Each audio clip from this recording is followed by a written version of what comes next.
Que a graça do Senhor Jesus esteja sobre a tua vida.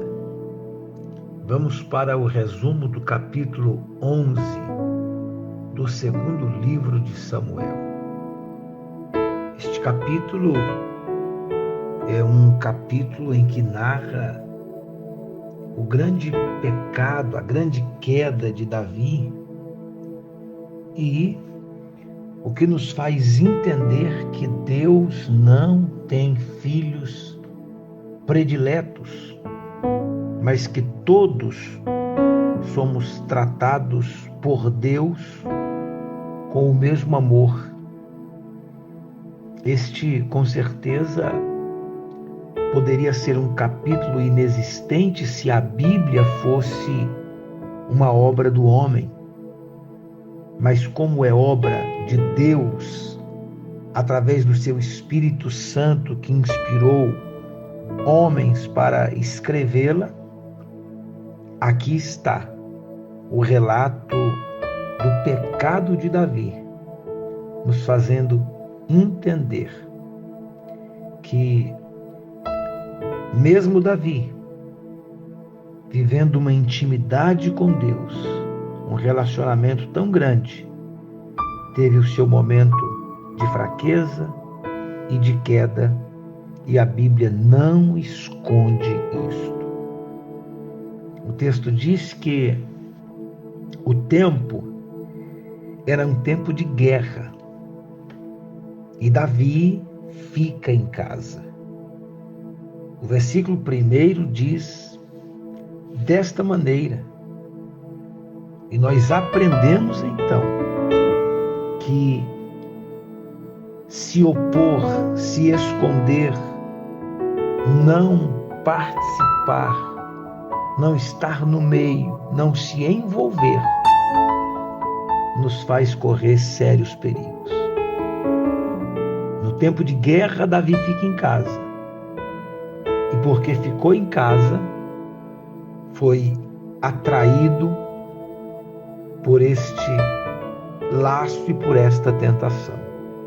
Porque viu a mulher se banhando, porque a mandou trazer à sua presença e se deitou com ela, e esta mulher engravidou. E quando ela avisa Davi que estava grávida, ele tem uma ideia. E aqui nós nos lembramos do que diz o Salmo: um abismo chama outro abismo. Ele já havia pecado uma vez, cometendo adultério com a mulher. Agora, para tentar esconder este seu pecado, manda chamar Urias, querendo que o Urias fosse para casa, que se deitasse com a sua mulher, para que com certeza, quando a barriga desta mulher começasse a crescer, o filho nascesse, fosse uma coisa normal. Urias esteve aqui com a sua mulher. Mas para sua surpresa, a Bíblia vai nos revelar o caráter deste Urias. Que homem extraordinário era este Urias. E Davi pergunta sobre a guerra e depois diz: vai a casa. Eu sei que você está vindo de uma jornada, eu sei que você está cansado, vai a casa. É o que diz o versículo 10. No versículo 11, Urias responde a Davi: a arca, que representava a presença de Deus, Israel, o povo de Deus, Judá, o povo de Deus, eles estão neste momento em tendas. Joabe, o meu senhor, o chefe do exército, com os seus servos, todos eles estão acampados ao ar livre. E como eu hei de entrar na minha casa para comer e beber e para me deitar com a minha mulher? O que Urias está dizendo é: isto não está certo. Eu não posso fazer isso. enquanto o meu povo está sofrendo, acampados ao ar livre, a arca de Deus numa tenda, eu não posso desfrutar de luxo e de prazer enquanto o meu povo está na guerra. Isto é uma lição para Davi, que ficou em casa. Em meias palavras, Urias está dizendo: você deveria estar lá também, mas eu não vou para casa. Então ele se deita na porta do palácio e fica ali. E a notícia vem a Davi: olha, o homem está aí na porta, não desceu não. E o Davi agora tem uma outra ideia.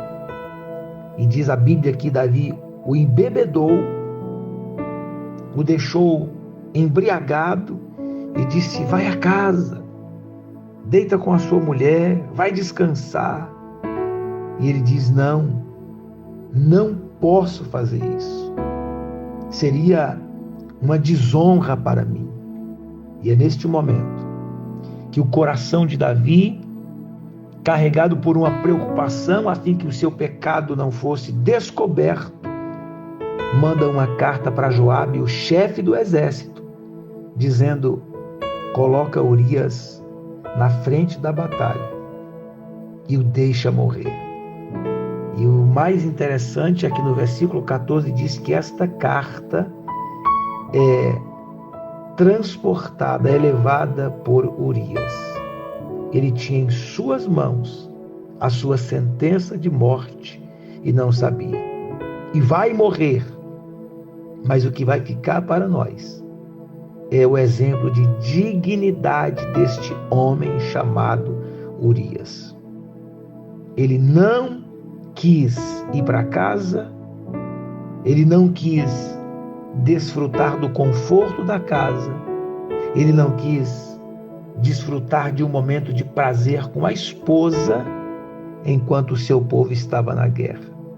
Isto fala de um sentimento, de um amor, de uma entrega, de um caráter.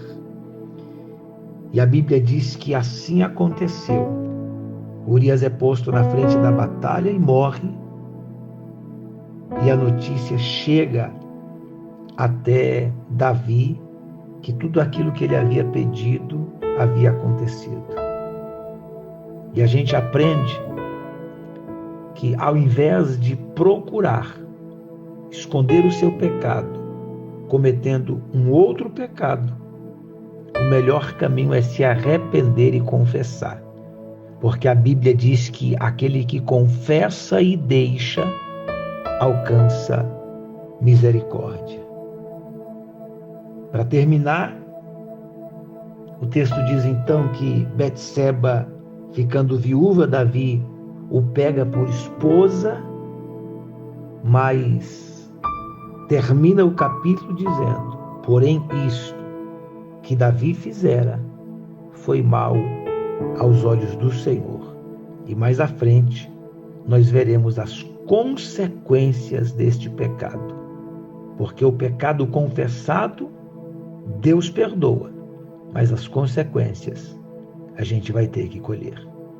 Que Deus te abençoe, no nome de Jesus.